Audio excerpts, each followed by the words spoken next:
In our fast-paced world, it's easy to get swept up in the currents that surround us. But we are the authors of our own life story, and we are infinitely capable of creating the change we want to see within us and beyond. Welcome to Shaping Freedom, a show where we explore and share practical ways to cultivate extraordinary life experiences. I'm your host, Lisane Basquiat.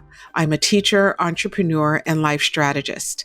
After a career as a corporate executive, I embarked on my own path of entrepreneurship and focused on the human and spirit connection. I come from generations of trailblazing entrepreneurs, artists, healers, and champions of human dignity. I am so excited to introduce my next guest to you. Her name is Stephanie Singleton. She is the founder of Prana Wellness, a company that focuses on corporate wellness through the use of yoga therapy. We entered into this conversation really wanting to answer the question around what is burnout? You know, there's so many people talking about burnout, they're experiencing it. And what we set out to do was to really unpack burnout and anxiety, two things that so many people are struggling with, or who know people that are struggling with those two things. By the end of this conversation, what you will know is what anxiety is, how to recognize it in your own life, and what you can do to counter the negative and uncomfortable symptoms of both anxiety and burnout. What we'll also talk a bit about is how anxiety plays into the corporate landscape for those folks who are working within corporate. And finally, we also talk a bit about how both anxiety and burnout sometimes contribute to the negative experience for entrepreneurs. So if you're interested in those topics, we are really looking forward to having you listen to this episode. Here's my conversation with Stephanie Singleton.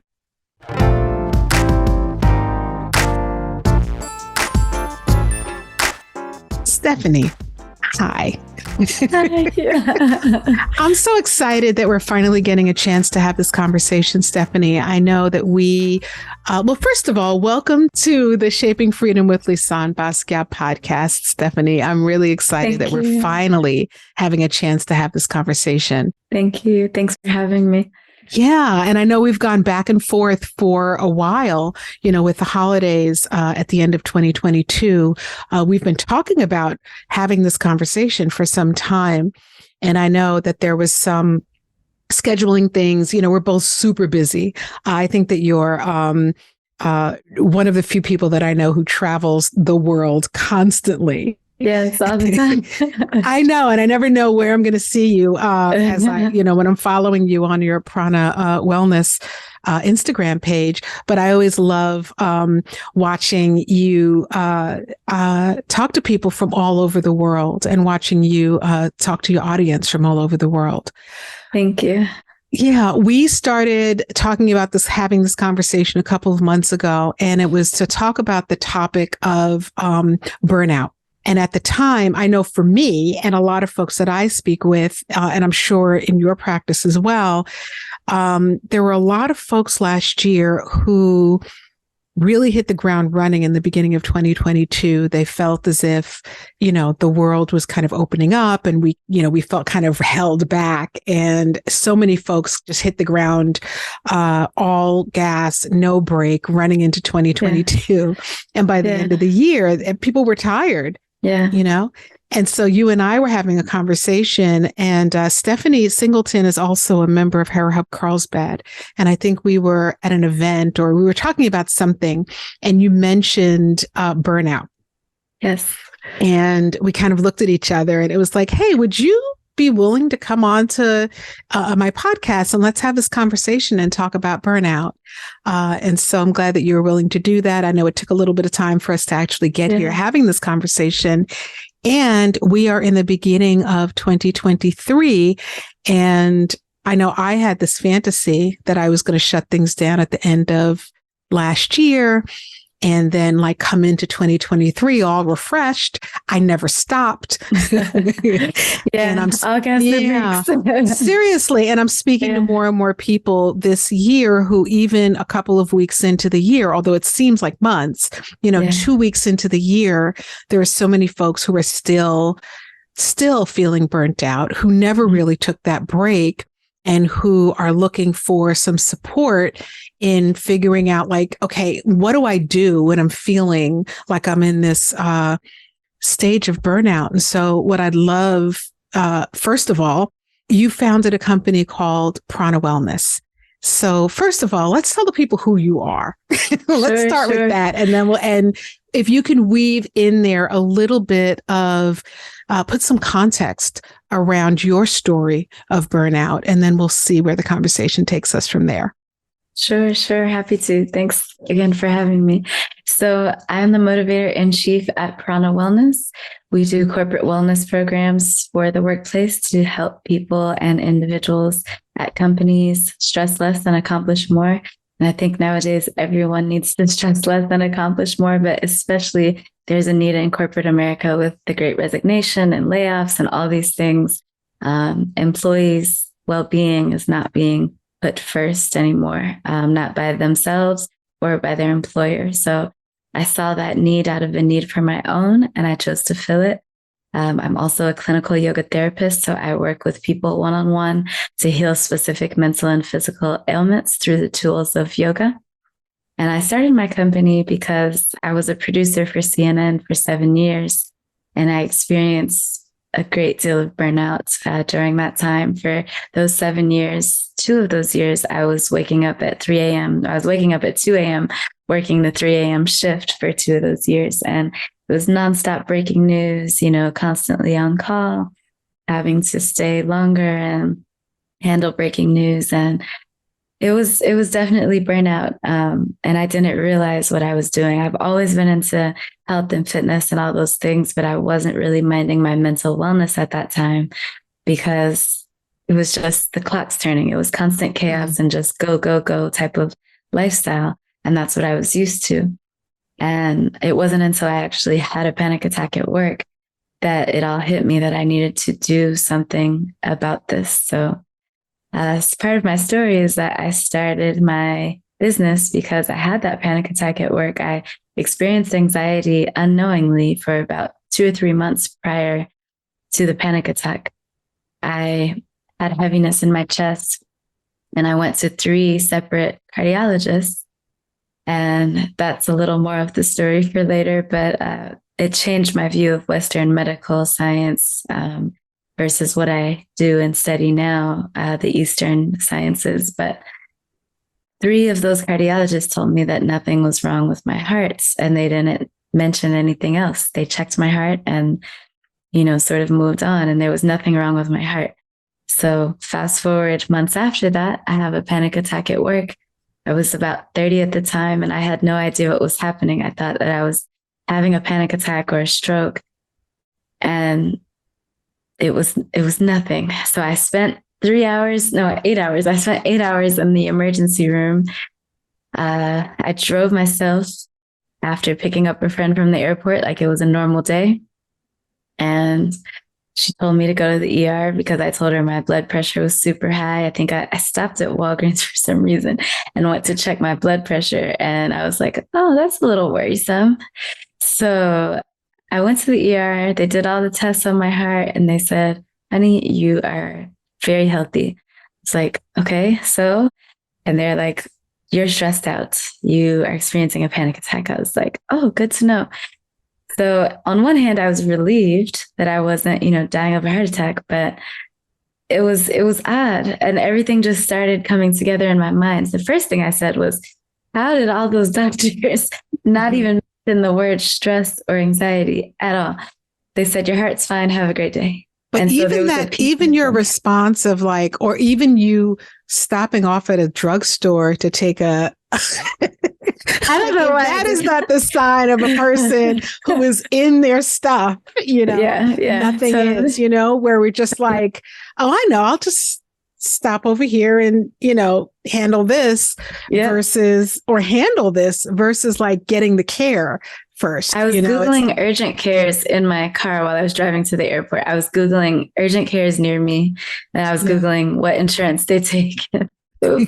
So, I've never shared this publicly. I've had 2 panic attacks in my life. And the second one was it was right around the time that I bought Hera Hub Carlsbad. And I brought Hera Hub Carlsbad. My father had passed away within a couple of years of that time. I was knee deep in figuring out what managing my brother's estate looked like. And I had bought Hera Hub Carlsbad, and I had gone through a breakup, a really significant breakup. And I was a mess. And so when I think about that, what made me think about it is similarly, I was a mess, and I was just continuing my life as if nothing was going on. I would get up in the morning and be like, but let me get it together, and let me just, put on some lipstick or whatever and go do the thing. And it was in, Hera Hub Carlsbad as a community, right? And so I would go in to be amongst and support, almost 100 female entrepreneurs every day. And I would sit there, and it was early, so I didn't have help there at the time. And I remember there was this one day that Felina was hanging out with me. So we were just sitting, talking, and I'm sitting in the office. She's sitting across from me. I have water. She has water. We're just chatting. And all of a sudden, I felt this sensation throughout my body that I had never felt before, ever. Yeah. And I was like, and I'm literally looking at her, my eyes start to tear. And I don't even know why, but I know I'm feeling something.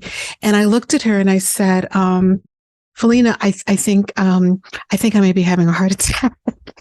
And the funniest thing, so she starts looking online, right? Instantly. She's like searching stuff out. And I'm like, I don't know what to do. I don't know what to, and so she's like, so I said, I think maybe it's a panic attack, right? And so we're trying to figure it out.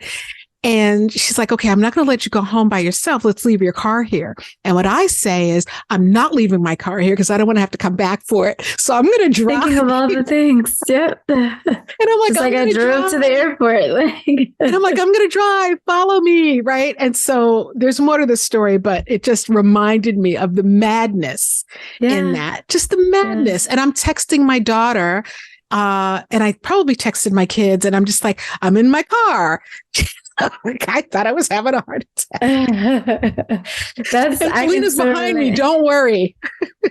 Yeah. I mean, thank you for sharing that, because so many people have experienced panic attacks and either don't talk about it or they don't know what they were. They genuinely don't know. Like, I mean, if I didn't go to the emergency room, I literally thought I was having a stroke, because it felt like that numbing, tingling sensation all down my left side. Like my hand I couldn't grip the steering wheel. So imagine me driving to the airport, kind of like this is what I'm saying, thinking I'm having a stroke. I mean, so it was, now I can look back on it and laugh, like how ridiculous was that? But at the time it was awful. So, I mean, those symptoms were building for months. I had this nervousness and this sometimes shortness of breath. It felt like, an elephant was standing on my chest. It felt like chest pressure. And I told that to the 3 cardiologists that I saw, and not one of them said anything about stress or anxiety. So that really baffled me. But I knew that there was something going on, and caffeine and weightlifting, those can contribute to anxiety, which I had no idea at the time. But I weightlifting. Yeah. Tell me about the weightlifting part, because I think there are a lot of folks who feel anxiety and they're like, let me go work out and see how it, like, what, why wouldn't you? It's not that you shouldn't work out. So a few triggers of anxiety are caffeine, alcohol, and lifting weights. All 3 at the time I was drinking my wine every night. And I'm not a caffeine drinker. I'm not a coffee drinker, but I treat myself to a chai every now and then. And so I was having chai, like, literally the week and the day that I had a panic attack. And I was doing sort of like mock CrossFit type of thing. So it's the Olympic style weightlifting that is specifically not good for anxiety. I mean, you can go and do because it's, how do I explain it in non-fitness terms? It like expands your lung capacity. And so it's, you ever heard the myth about CrossFit, how it'll make you explode? It's a myth, but it's kind of related to that myth about how it's pumping so much oxygen to the brain because it's heavy weights.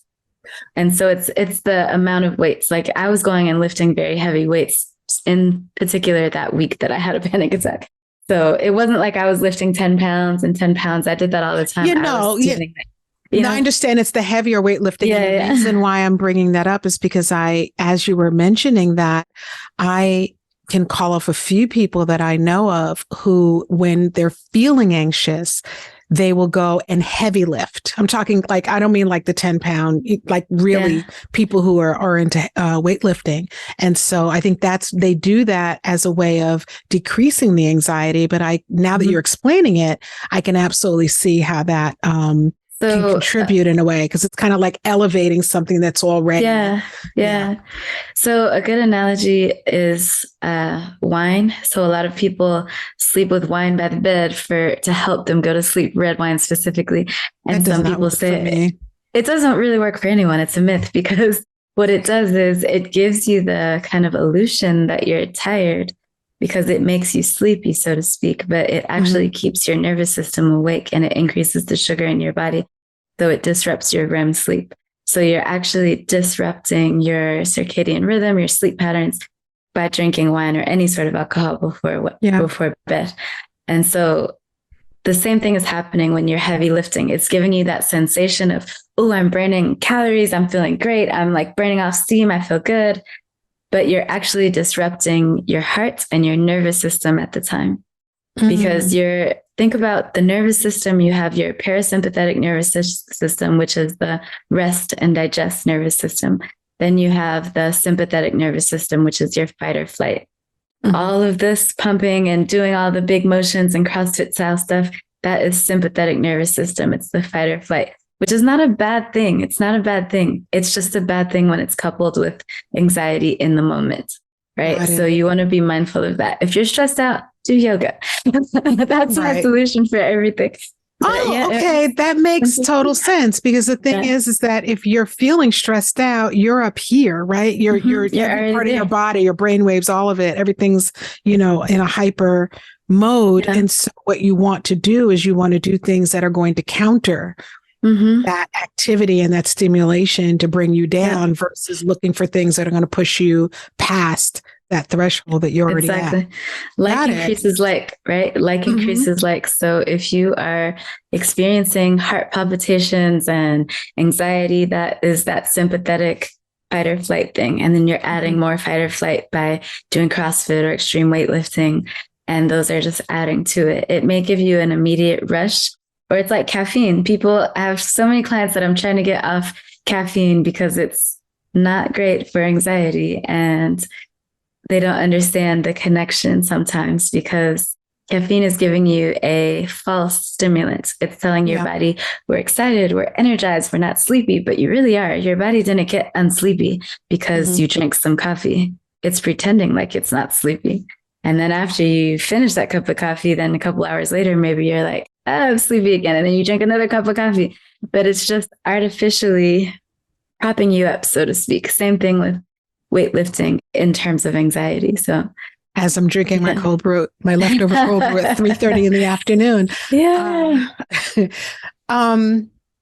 Wow. Thank you for explaining that. I think that anxiety, and I think just to bring our two stories to completion, why don't we do that for the audience? So what happened then? Let's bring your story to completion. I'll bring mine to completion, and then we'll kind of move on into the topic of anxiety. I'd love to talk a little bit more about that. Yeah. So I left CNN. I quit in September of 2018, and I traveled 3 days later only, because leave it to me to leave no space for anything. So 3 days later, I traveled to India. And one thing about anxiety is there's no off switch. So I was thinking, okay, I know it was anxiety. I'm going to do better. I'm going to be all about wellness. And I just thought, it would click, and it didn't. And I was pissed off. I was like, what happened? Because I'm an experienced traveler, and I got to India and I was like, this is going to be easy. It's going to be great. It was not. It was not all unicorns and butterflies. It was really, really mentally and physically challenging the first 2 weeks. So for the first 2 weeks I was there, I actually couldn't sleep. I was like sweating in bed. I was like waking up feeling that sensation of a panic attack, just very like nervous, anxious energy for the first full 2 weeks. And I was like, I'm in India, literally under the Himalayan mountains. I'm like in a yoga ashram doing meditation.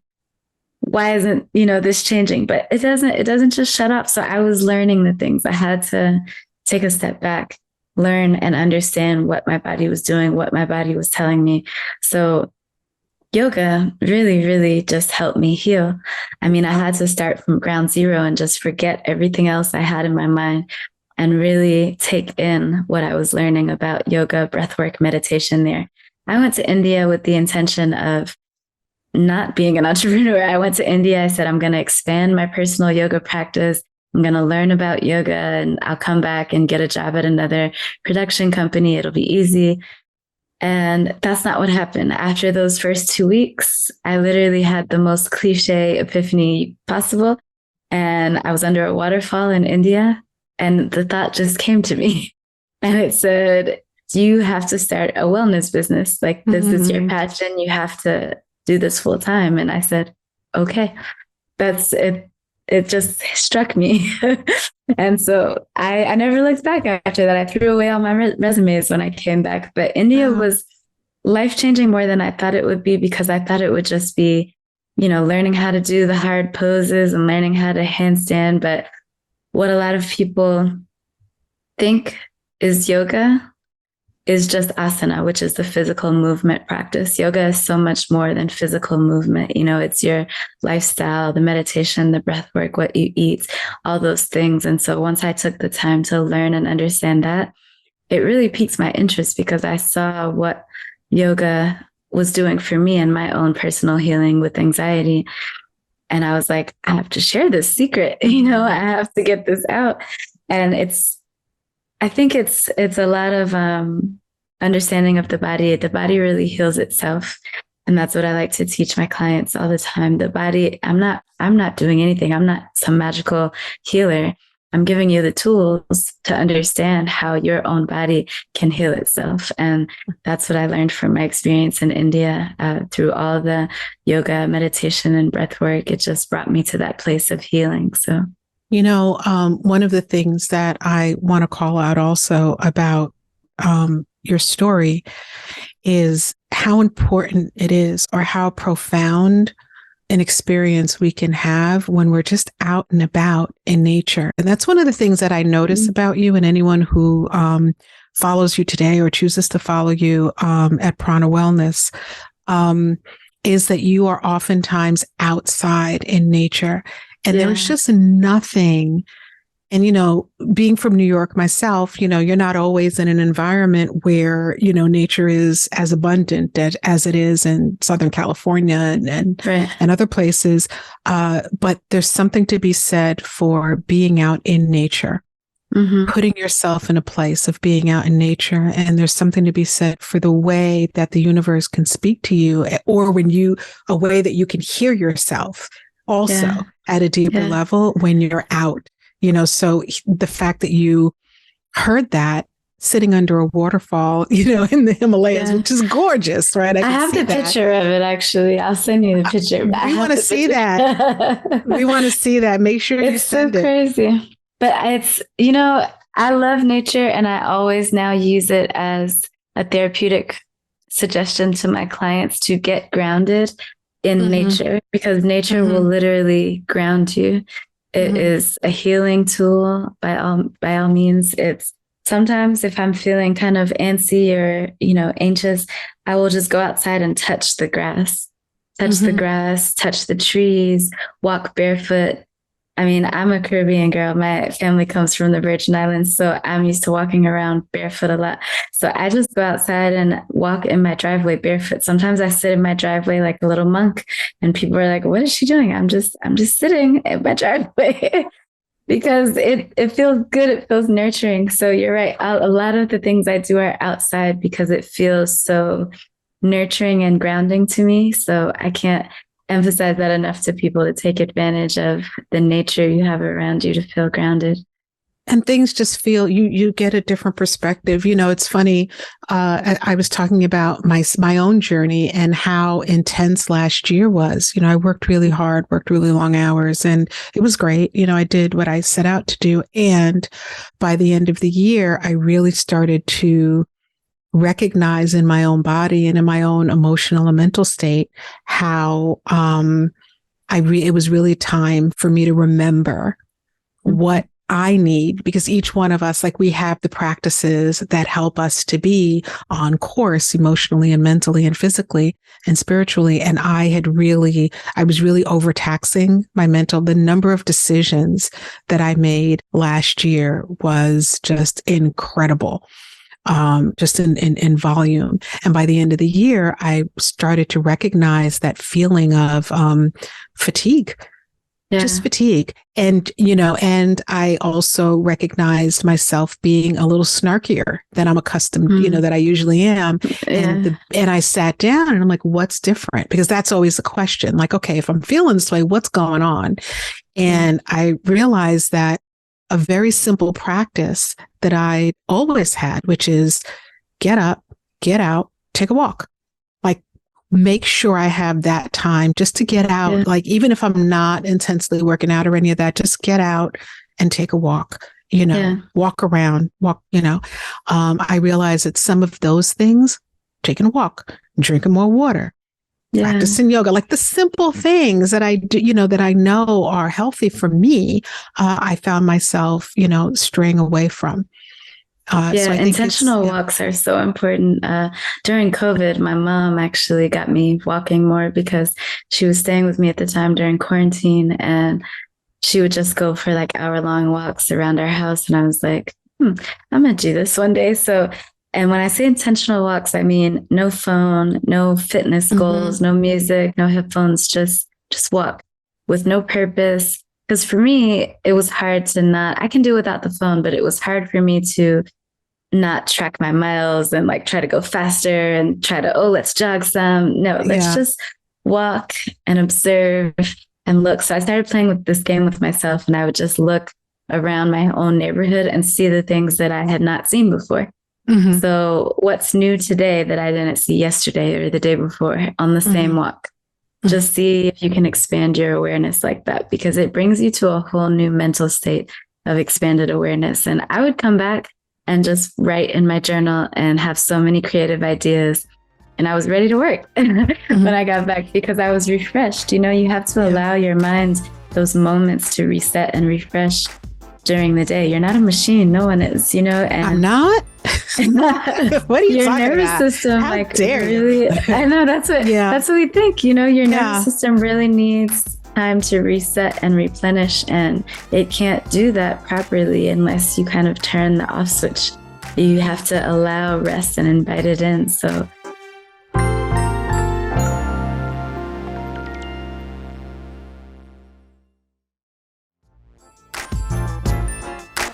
I do want to say for burnout, because you mentioned your experience just last year, entrepreneurs and people that own their own businesses, we're not above burnout. It doesn't just happen in corporate America.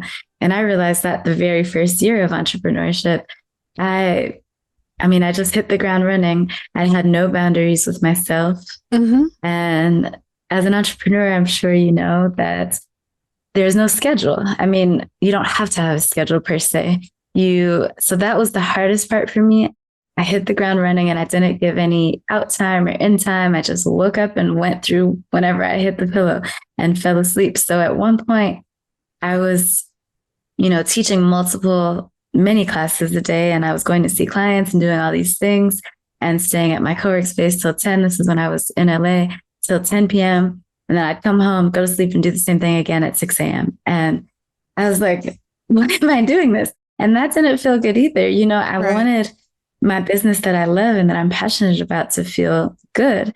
But that part did not, because I hadn't set those boundaries with myself. So a big part of preventing burnout, the number one thing, in my opinion, is setting boundaries with yourself. That's right. And setting boundaries with other people and being vocal about those boundaries, because people can't read your mind.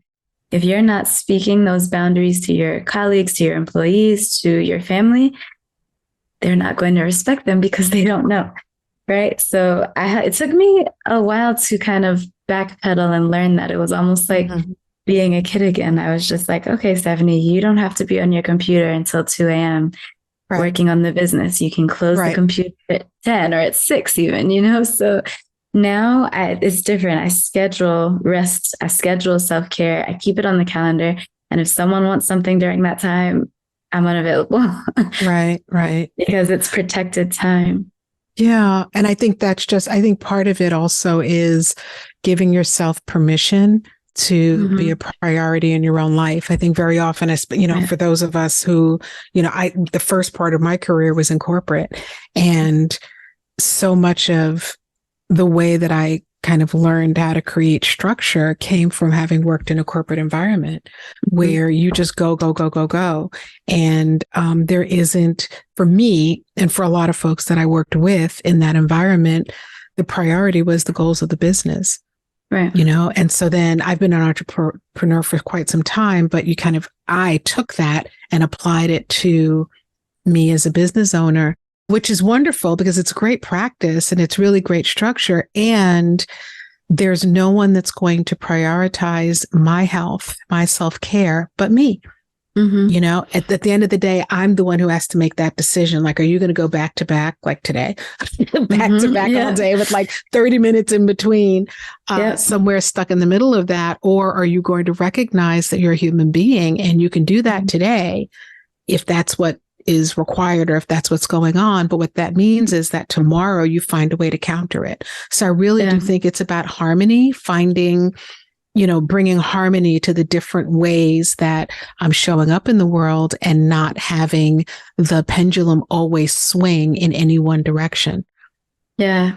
Creating space is important. Creating space mentally and physically. I wrote my newsletter on that this morning, creating space, because in order to clear your mental space, your physical space sometimes needs to be clear.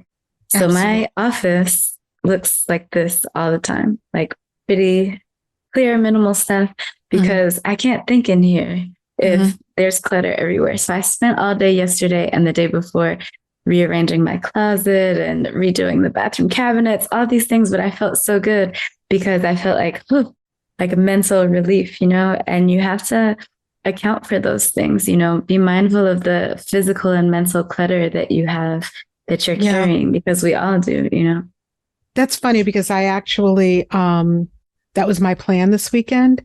And then I decided that I wasn't doing any of that stuff. So I started with the little portion. I got that done. And I was like, you know what I'm doing? Nothing. Who I'm talking to? Nobody. Nothing. Well, those moments are needed too. Those are needed. And you have to know yourself well enough and do that sort of self-study to understand when you need those moments. You know what I was doing for an hour before you called, before our interview today?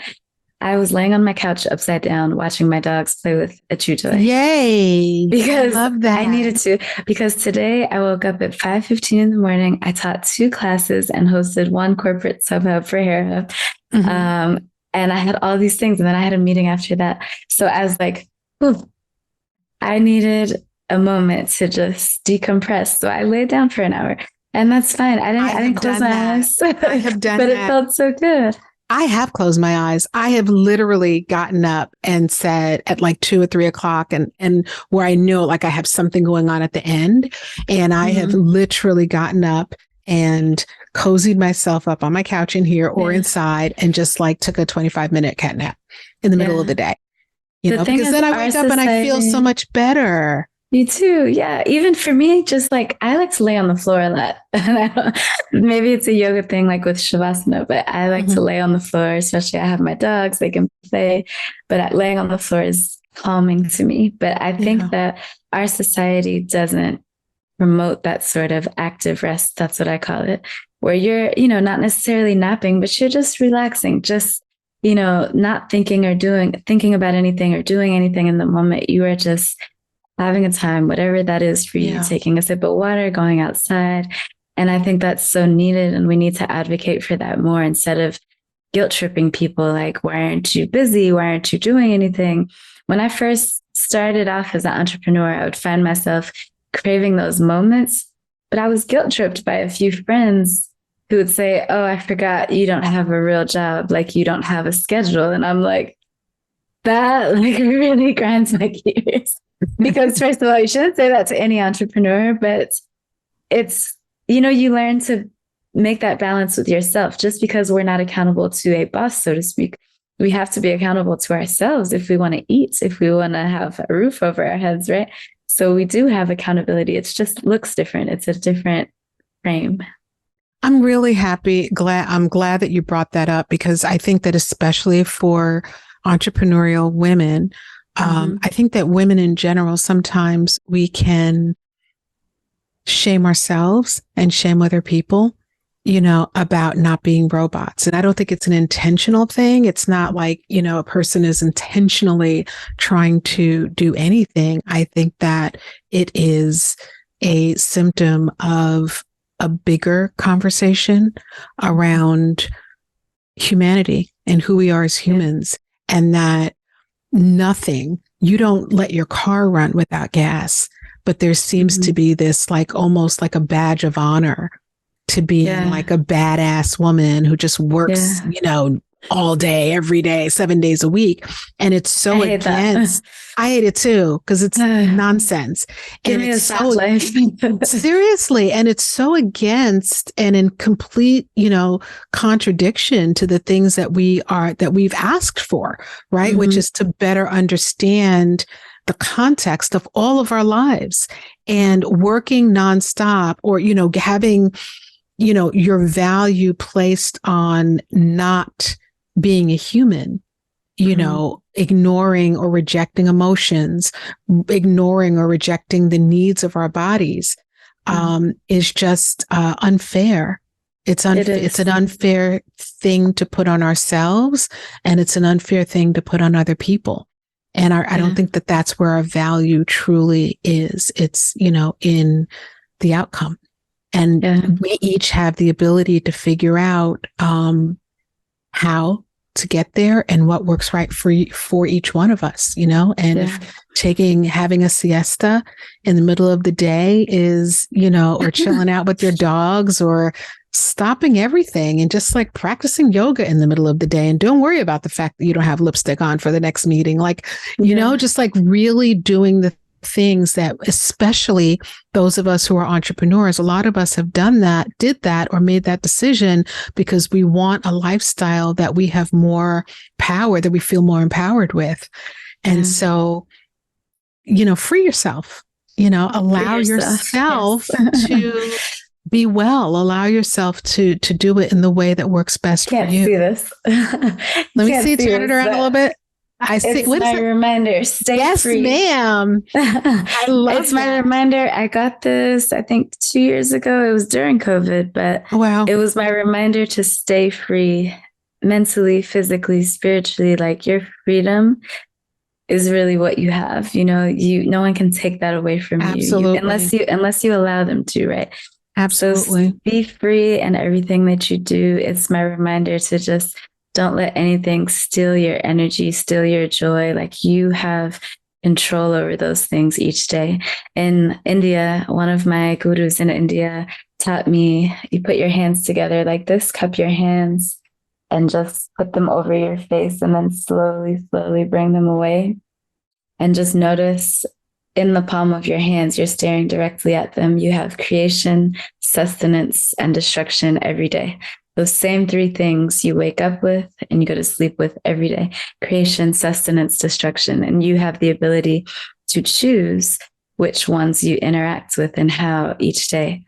And I mean, it's a lot to swallow. I had to like dissect that a little bit in journaling when I first learned it. It was like, what are you saying? Creation, sustenance, and destruction.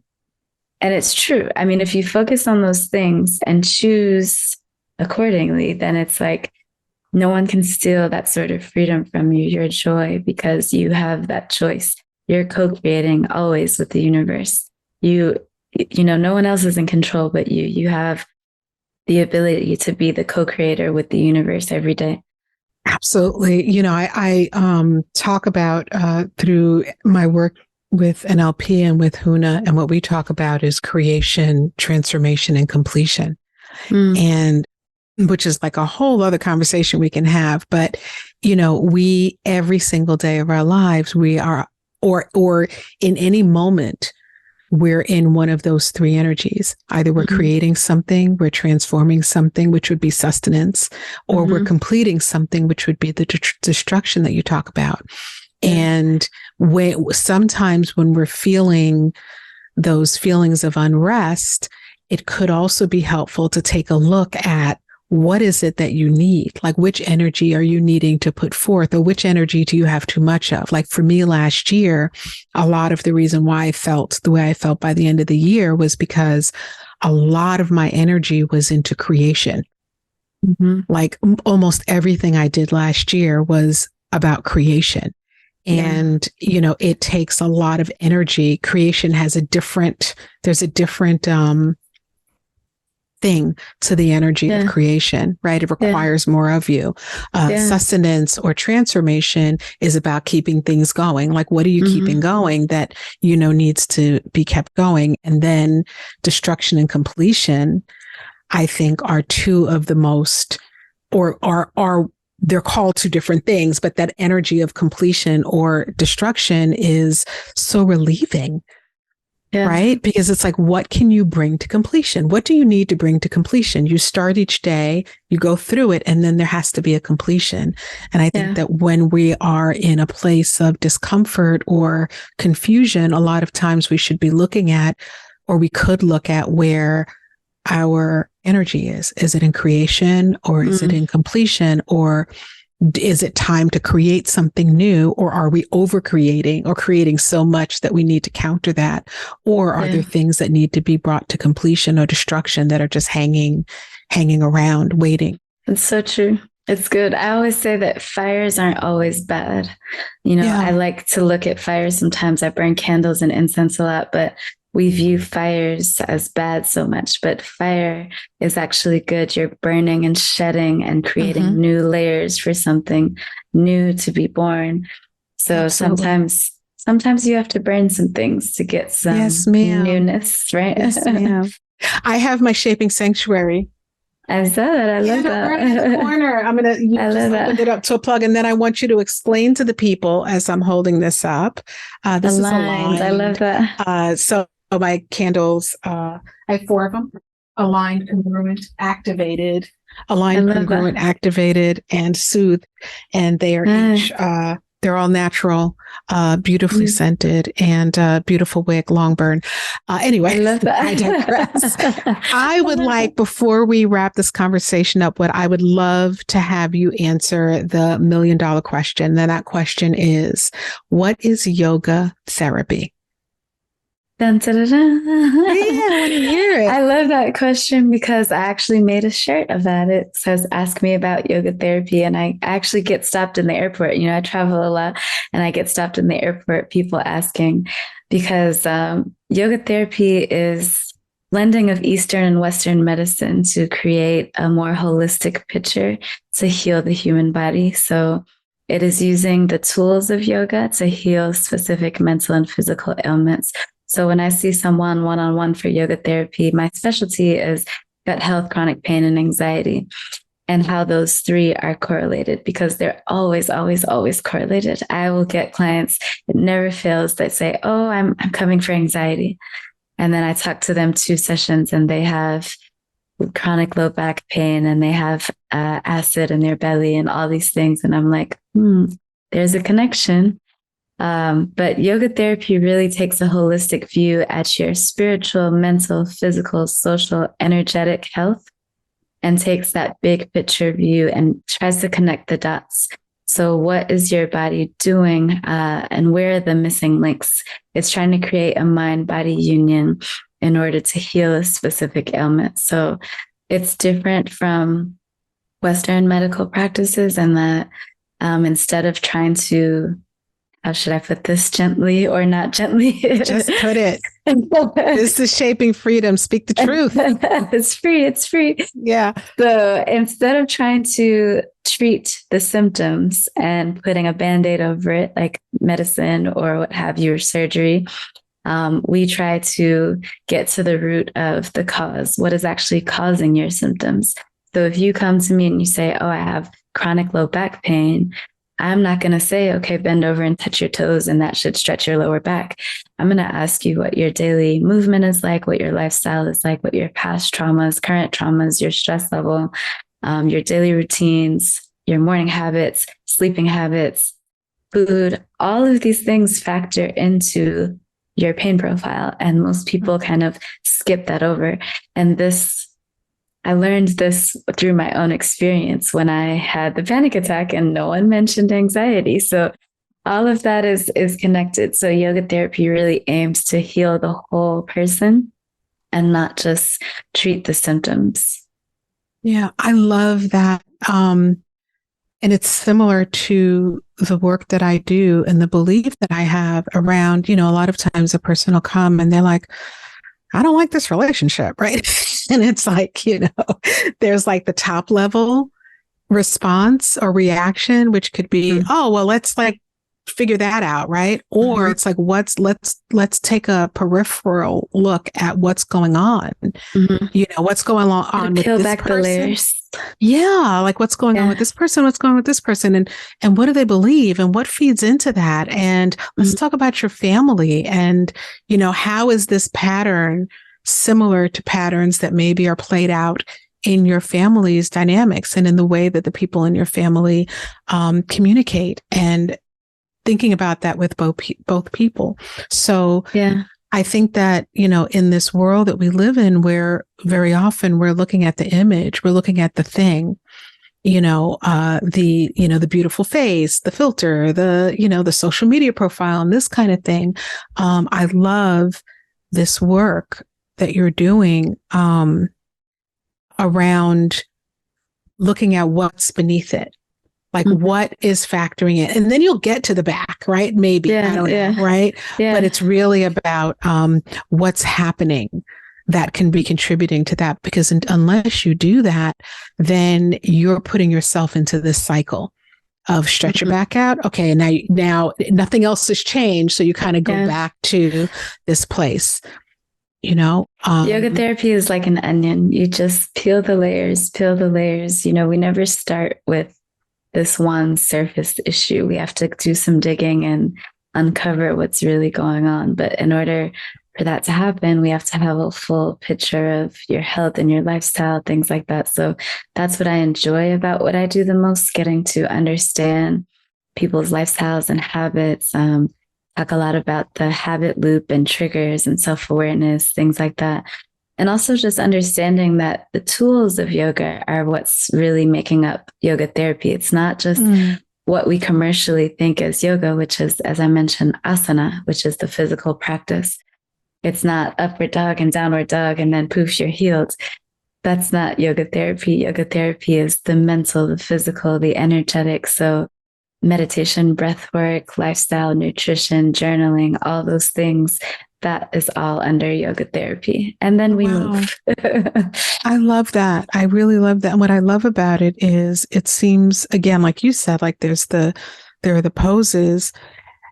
It seems like you are offering to people an opportunity to really take this practice and expand it into their lives, to make it into lifestyle. Because I know a lot of times people hear, yoga and, going to take to practice. But it seems like you are helping people to understand how they can use this as a lifestyle, as a way to integrate. That's my hope. Yeah. That's my hope. I want people to understand that it's a lifestyle and to integrate it into lifestyle. Yeah. So I have two quick questions for you before we wrap. First question is, what is corporate America missing today? A lot of things. Yeah. I think that corporate America is missing the prioritization of their employees' wellness, because, and some, not all, I think we're slowly getting better.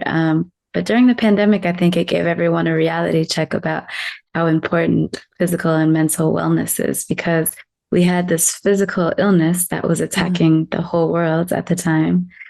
But then it was making people mentally ill and mentally stressed, and they were showing up at work and not doing their job properly and not being productive or creative because of these mental blocks that this whole physical situation connected. Again, yoga therapy, those two together, mental and physical. But I think employers are just now kind of awakening to the need to prioritize physical and mental well-being, because if your employees are showing up tired and trained and they're not encouraged and empowered daily to take mental rest, to take breaks, to mind their mental and physical health, then I mean, they're less likely to do it. And then they're going to show up for you like a piece of crap. So, I mean, I think it's on employers to promote and encourage that more so that their employees feel more supported. Because what I'm hearing from employees is that they don't feel supported or encouraged to do those things. They feel like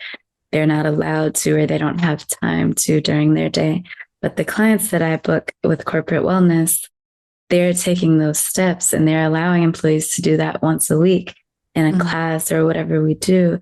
And they're saying that it's okay to take this break in the middle of your day to stretch or do breathing or do meditation with Stephanie. So those are things that I'm hoping in the future will be more promoted and less sort of like taboo, because I don't know why people think, oh, we don't have time for that. But no, you make time, right? You make time for what's important for you. And then we brag about, it's people are so much more willing to brag about overwork, and they're not as willing to admit, that there are times where they stop. My other question for you is for someone who maybe today, is in a situation similar to the situation that you were in. And I know that yoga is part of your answer. But if you had the opportunity to step into Stephanie's life back then, maybe a week or two before you wound up with a panic attack driving, to go pick your friend up from the airport, what advice would you have for that person?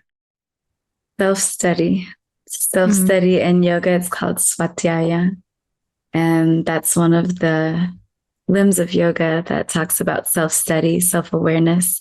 So reflecting, if I had been more intentional about reflecting what I'm feeling, what I'm experiencing, what I need even, because who even asks themselves every day, what do you need? Self, I do. Right, exactly. I actually do. That's a great practice. I mean, you should literally be asking yourself seriously every day that question, because you need things from yourself.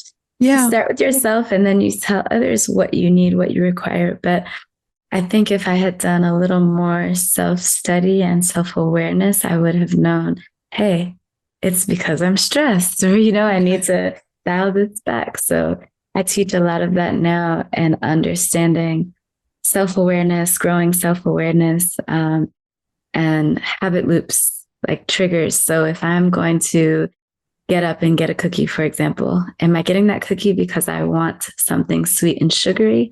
Or am I getting that cookie because I desire sweetness in my life? There's a big difference. Yeah. Desiring sweetness in your life could be a hug. It could be the sound of someone's voice. It could be swimming in a pool, many things other than a cookie. But that sugar cookie in the time is filling that void. Right. So self-discovery. Yeah. Stephanie, it has been so wonderful having this conversation with you. Thank you so much. Thank you. It's been wonderful being here. Thanks for having me. Of course. How can people get in contact with you if they want to learn more? I know that you do consultations and things. So yes. How can a person get in contact with you, and who should be reaching out to you? Sure. So if you would like a one-on-one yoga therapy consultation, you can book that through the link on my Instagram or on my website.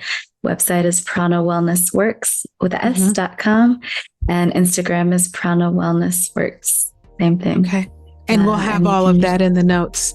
Yes. So I love Instagram. If you want to follow me on Instagram, I post a lot of uplifting things and meditations. So if you're needing some mindfulness to add to your day, feel free to follow me. Excellent. Stephanie, thank you so much for stopping by. Of course. Thank you. My pleasure. Namaste.